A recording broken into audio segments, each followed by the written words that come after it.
विठ्ठल विठ्ठल विठ्ठल विठ्ठल विठ्ठल विठ्ठल विठ्ठल विठ्ठल विठ्ठल विठ्ठल विठ्ठल विठ्ठल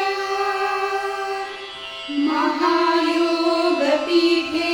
तटे भीमरथ्या वरं पुण्डरीकाय दातुं मुनीन्द्रै समागत्य तिष्ठन्तमानन्दकन्दं परब्रह्मलिङ्गं भजे पाण्डुरङ्गं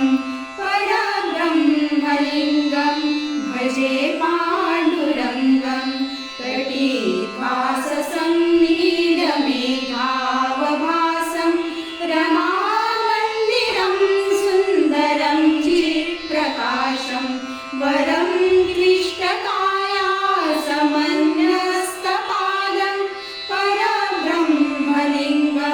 भजे पाण्डुरङ्गं परब्रह्मलिङ्गं भजे पाण्डुरङ्गं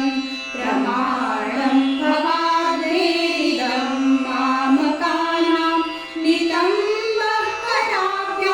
धृतो येन तस्मात् विधातुर्वसत्यै धृतो नाभिघोषं परब्रह्मलिङ्गं भजे पाण्डुरङ्गं